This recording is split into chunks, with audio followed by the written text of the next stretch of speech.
I'm Kira Deno, parent coach for parents of highly sensitive children. I was working with a family whose son, Jacob, was 7, and when he would get angry, he would lash out. He would say mean, hurtful things. His parents felt terrible. They took this very personally. They even wondered, does Jacob even love us? And they wondered what they were doing wrong that he would treat them this way. But what they weren't realizing is that underneath anger is an opportunity for connection.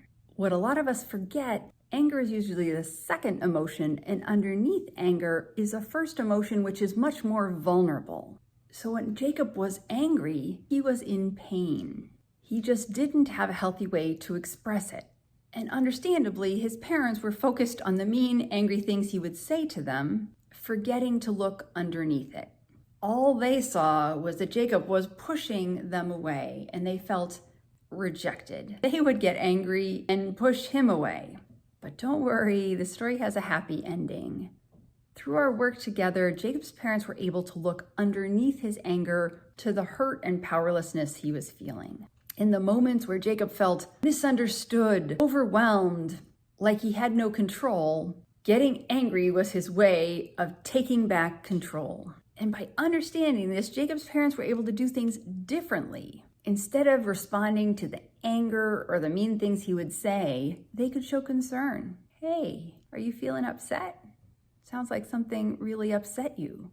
They were able to comfort the hurt part of him that was hiding underneath the anger. By shifting their focus away from the angry words, they were actually able to create moments of connection where Jacob felt seen and understood. When he got empathy for those hurt feelings, he was able to understand his own emotions underneath his anger.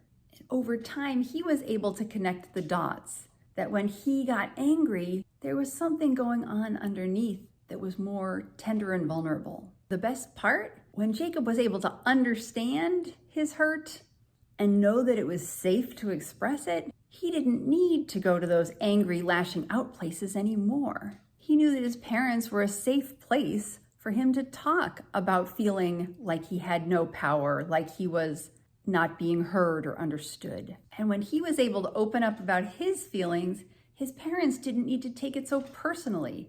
They didn't need to see his anger as an attack on them because it wasn't really ever about that. And in those moments of understanding that there was some pain going on, they could all connect with each other. So every time your child lashes out, says mean things, is angry, I want you to look for the hurt child underneath that anger. Underneath that angry response, your child is feeling some sort of pain and powerlessness. And when you can find empathy for those hurt feelings underneath the anger, the child's walls come down, and there is a beautiful opportunity for this connection. And there's a real strength there in being able to understand each other in ways that you haven't before. So are you ready to transform your relationship with your child and turn these angry moments into moments of connection? Let's work together. You can get my free guide, Debunking the 5 Myths of Parenting a Highly Sensitive Child, which will help you transform your relationship with your child and have a more peaceful, harmonious home. To get the free guide, just look in the description for the link. And together we can create a home based on empathy, trust, authentic communication, and connection. Thanks for listening.